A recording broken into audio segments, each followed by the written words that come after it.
Hi friends.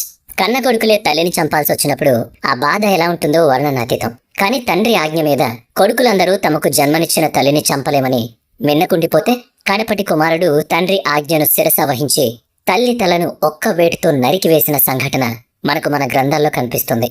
ఇది అందరూ గుర్తుంచుకోవాల్సిన ఒక యోధుడి కథ. ఎవరి పేరు చెప్తే ప్రపంచం అంతా భయంతో వణికిపోతుందో ఆ మహావీరుడి కథ. పూర్తిగా ఒక వంశాన్ని 21 సార్లు దాదాపుగా తుడిచిపెట్టేసిన మహావీరుడి కథ. అతను నరికిన విధానానికి చనిపోయిన వారి రక్తం 5 నదులుగా ఏరులై పారిందంటే నమ్మశక్యంగా ఉంటుందా? అతనే పరశురాముడు. నిజానికి పరశురాముడు ఒక బ్రాహ్మణ కుటుంబంలో జన్మించవలసినది. కానీ ఒక చిన్న పొరపాటు వల్ల బ్రాహ్మణుడు కాలేకపోయిన విషయాన్ని కూడా ఈ రోజు మన వీడియోలో తెలుసుకోబోదు. శ్రీ మహావిష్ణువు 6వ అవతారంగా పరశురాముడిని చెప్పుకుంటారు. తండ్రి జమదగ్ని, తల్లి రేణుక, ఇద్దరిది ఆదర్శప్రాయమైన జీవితం. ఒక చిన్న తప్పు వల్ల రేణుక మృత్యు పాలైంది. ఒక రోజు నది నుంచి నీరు తీసుకొస్తున్న సమయంలో రేణుకాదేవికి ఒక గంధర్వుడు కనబడతాడు. అతన్ని చూసి ఒక్క క్షణం ఆమె మోహితమవుతుంది. ఆ విషయం తెలుసుకున్న ఆమె భర్త జమదగ్ని మనసులో ఇంకొకరిని పెట్టుకుని తనతో కాపురం చేయడానికి వీల్లేదని ఆమెను సంహరించమని కొడుకులను ఆదేశిస్తాడు. కొడుకులందరూ ఈ పాపాన్ని తాము చేయలేమని వెనక్కి తగ్గుతారు. మీరెవరూ మీ తల్లి తల నరక్కపోతే పూర్తిగా మన కుటుంబాన్ని నాశనం చేస్తానని జమదగ్ని కోపంతో రగిలిపోతాడు.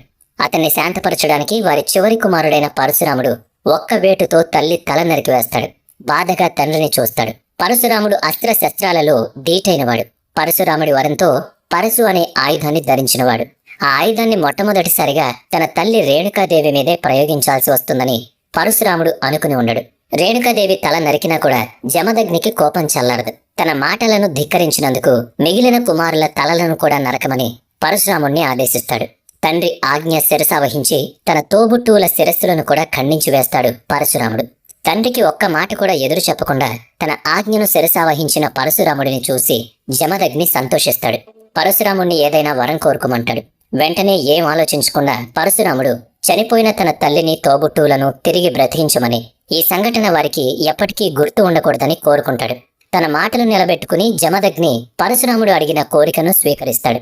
వెంటనే అతను తన శక్తినంతా దారబోసి చనిపోయి మృతజీవులుగా పడి ఉన్న రేణుకాదేవిని, ఇతర కుమారులను కూడా సజీవంగా చేస్తాడు. పరశురాముణ్ణి క్షత్రియ వంశ నాశకుడు అని కూడా అంటారు. అందుకు కారణం కూడా ఉంది. మాహిష్మతి సామ్రాజ్యానికి రాజైన కార్తవీరజ్ఞుడు సహస్రబాహుగా పిలువబడేవాడు. దత్తాత్రేయుని వరంతో సహస్రబాహువులను పొందినవాడు. తన అధికారంలో పరాక్రమంతో చిన్న చిన్న రాజ్యాలను సైతం వదలకుండా మొత్తం ప్రపంచాన్ని తన చేతిలోకి తీసుకోవాలని అనుకుంటాడు. బలహీనులను సైతం వదిలిపెట్టలేదు. అతని పరాక్రమానికి నదులు, పర్వతాలు, కొండలు, లోయలు, పెద్ద పెద్ద సామ్రాజ్యాలు అన్నీ తలవంచక తప్పలేదు. ప్రతి క్షేత్రం పైన అతని పేరు ఉండాలి అన్న సంకల్పంతో చిన్న పెద్ద తేడా లేకుండా అన్ని దేశాలను ఆక్రమించుకుంటూ వెళుతున్నాడు. అతను జైత్రయాత్రను సాగిస్తున్న సమయంలోనే ఒకరోజు జమదగ్ని ఆశ్రమానికి వస్తాడు. కార్తవీర్యునికి, అతని సేనకు కామధేనువు సహాయంతో సకల సదుపాయాలు కల్పించి సపర్యలు చేస్తాడు జమదగ్ని. కామధేనువు ఎటువంటి కోరికలైనా తీర్చగల పవిత్రమైన గోవు.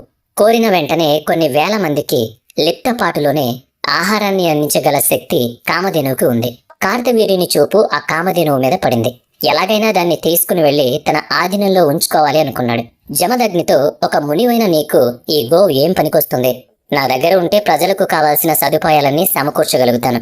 నాకు కామధేనువుని ఇచ్చేయమని అడుగుతాడు. అందుకు నిరాకరిస్తాడు జమదగ్ని. అప్పటికే కార్తవీర్యునికి లోభంతోనూ అహంకారంతోనూ కళ్ళు మూసుకుపోతాయి. తన మాటలు ధిక్కరించిన జమదగ్ని మీద కోపం వచ్చింది. బలవంతంగా కామధేనువుని తన రాజ్యానికి తీసుకువెళ్లాడు. ఈ విషయం తెలుసుకున్న పరశురాముడు కోపోద్రిక్తుడయ్యాడు. సహస్ర బాహువుని, అతని అహంకారాన్ని సహించలేకపోయాడు. యుద్ధానికి రమ్మని కార్తవీర్యునికి కబురు పంపాడు. కార్తవీర్యుడు పరశురాముణ్ణి సాధారణ వ్యక్తిగా భావించాడు. పరశురాముని బలాన్ని అంచనా వేయలేకపోయాడు. కానీ కొన్ని క్షణాల్లోనే పరశురాముడి శక్తి ఏంటో అతనికి అర్థమైంది. తన మృత్యువుని తానే స్వయంగా పిలిచినట్టయింది. యుద్ధంలో పరశురాముడు వేసే ఒక్కొక్క బాణం గాల్లో 1000 బాణాలుగా మారి కార్తవీర్యుని సేనలని, వాళ్ల వాహనాలను ధ్వంసం చేసేస్తోంది. ఎవరూ అతని దాటికి నిలవలేకపోతున్నారు. కార్తవీర్యుని సేన మీద బాణాల వర్షం కురిపించాడు పరశురాముడు. కార్తవీర్యుని రక్షించేవాళ్లు ఎవరూ లేకపోయారు. కోపంతో కార్తవీర్యుని ఒక్కొక్క భుజాన్ని నరికివేశాడు. చివరిగా అతని తలను ఒక్క వేటుతో పెకలించి వేశాడు. కార్తవీర్యుని అహంకారం, లోభమే అతని మరణానికి కారణమైంది. తండ్రి మరణాన్ని కళ్ళారా చూసిన కార్తవీర్యుని పుత్రులు అంతకన్నా ఘోరం చేశారు. ఆ పాపమే వారి వంశానికి శాపమైంది. తండ్రి మరణానికి ప్రతీకారం తీర్చుకోవాలని సమయం కోసం ఎదురు చూశారు. పరశురాముడు ఆశ్రమంలో లేని సమయం చూసి జమదగ్నితో సహా అందరినీ సంహరించారు. జమదాగ్ని శరీరం మీద 21 కత్తిపోట్లు పొడిచారు. ఈ విషయం తెలుసుకుని ఆశ్రమానికి వచ్చిన పరశురాముడు తన తండ్రిని చూసి చలించిపోయాడు. అక్కడికక్కడే కార్తవీరాజ్ఞుని వంశం మొత్తాన్ని నాశనం చేస్తానని ప్రతిజ్ఞ పూనాడు. ఒక్కొక్కరిని వేటాడి వెతికి పట్టుకుని తన కత్తికి బలిచ్చాడు. గర్భవతులను కూడా చూడకుండా వాళ్ళ కడుపులో ఉన్న వంశాంకురాలను కూడా వదిలిపెట్టలేదు. అతని చేతిలో ఎంతమంది బలయ్యారో లెక్క వేయాలంటే చనిపోయిన వారి రక్తం 5 నదులై ఏరులై పారాయి. 21 సార్లు కార్తవీర్యుని వంశాన్ని వెతికి పట్టుకుని మరీ చంపినవాడు పరశురాముడు. అలా కొన్ని సంవత్సరాలు గడిచిపోయింది. అహంకారంతో దుర్బుద్ధితో ఉండే క్షత్రియులను పరశురాముడు తన కత్తికి బలిచ్చేవాడు. అతని కోపానికి కారణం క్షత్రియులు తమ అహంకారంతో, దుర్బుద్ధితో, లోభంతో సాధారణ ప్రజలను, ఋషులను ఇబ్బంది పెడతారని, వారి సుఖం మాత్రమే చూసుకుంటారని, అందుకే అటువంటి క్షత్రియులను భూమి మీద ఉండనివ్వకూడదని పంతం పట్టాడు. అలా దాదాపు క్షత్రియ వంశాన్ని నాశనం చేసుకుంటూ వచ్చాడు. ఇదే పరశురాముడు జన్మకు కారణం. పాపులైన క్షత్రియులను మాత్రమే అతను వేటాడి చంపేవాడు. ఒకసారి దుర్బుద్ధితో ఉన్న క్షత్రియులంతా సాధారణ ప్రజలను, ఋషులను ఇబ్బంది పెడుతున్న సమయంలో వాళ్ళంతా శ్రీ మహావిష్ణువు దగ్గరికి వెళ్లి వేడుకుంటారు. అప్పుడు శ్రీ మహావిష్ణువు త్వరలోనే తాను భూమిపై అవతారం దాల్చి ధర్మ సంస్థాపన చేస్తానని వారికి మాట ఇచ్చి పంపిస్తాడు. అలా ఉద్భవించిన వాడే పరశురాముడు.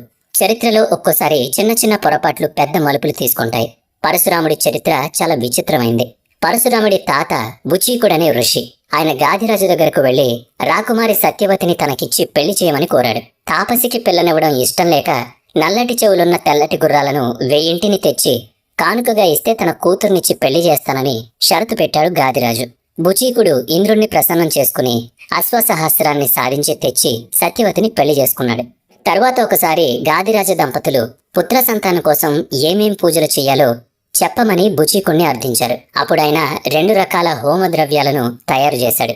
అవి తన భార్య సత్యవతికిచ్చి, ఇదిగో చూడు, ఈ హావ్యం తింటే క్షత్రియ నాశకుడు, అజేయుడు అయిన క్షత్రియ కుమారుడు పుడతాడు. ఇది మీ అమ్మకివ్వు. ఇలా చూడు, ఈ హావ్యం నీ కోసం ప్రత్యేకంగా తయారు చేశాను.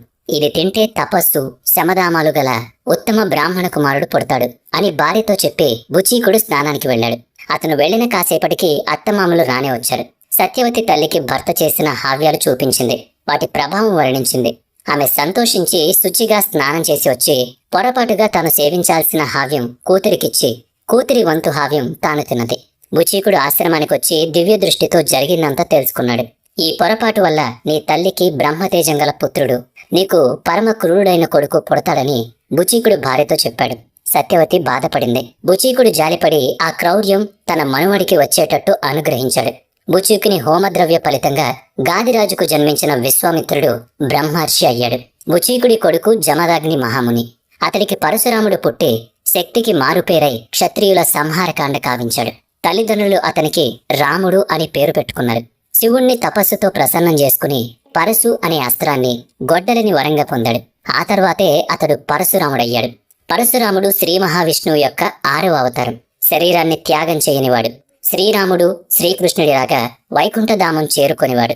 అలాని శ్రీకృష్ణుడిలాగా, శ్రీరాముడిలాగా మహావిష్ణువు రూపంలో వచ్చి ప్రజల మధ్య ఉన్నవాడు కాదు. కానీ ప్రతి యుగంలోనూ పరశురాముడు లాంటివాడు ఒకడు ఖచ్చితంగా ఉండాలి. దుర్మార్గంపై విజయం సాధించాలి. క్షత్రియులను సంహరించిన తర్వాత పరశురాముడు పాప ప్రాయశ్చిత్తం కోసం హిమాలయాలకు వెళ్లి తపస్సు చేశాడు. స్వయం త్యాగం చేశాడు. హిమాలయాల్లో సమాధి స్థితిలో ఉన్నాడు. కానీ త్రేతాయుగంలో అతని సమాధికి భంగం వాటిల్లింది. అది శ్రీరాముడి వలన. శివధనుస్సును విరిచాడు అన్న వార్త విని హుటాహుటిన శ్రీరాముడి కళ్యాణం జరుగుతున్న చోటికి వస్తాడు పరశురాముడు. అక్కడ శ్రీరాముడిని చూసి ఎవరో క్షత్రియుడు అనుకుంటాడు. కానీ ఆ తర్వాతే అర్థమవుతుంది స్వయంగా శ్రీరాముడు విష్ణు అవతారమేనని. ఇక తన అవసరం ఆ యుగంలో లేదని తిరిగి వెళ్లిపోతాడు పరశురాముడు. శ్రీ విష్ణువు అవతారంలోని 2వ అవతారంగా ప్రత్యక్షంగా కలుసుకోవడం త్రేతాయుగంలోనే జరిగింది. ఒకరి మహత్యం మరొకరు తెలుసుకోవడం కూడా అదే మొదటిసారి. ద్వాపర యుగంలో కూడా పరశురాముడి ఉనికి మనకు కనిపిస్తుంది. ద్రోణాచార్యుడు, భీష్ముడు, కర్ణుడు వంటి మహాయోధులకు శిక్షణ ఇచ్చాడు పరశురాముడు.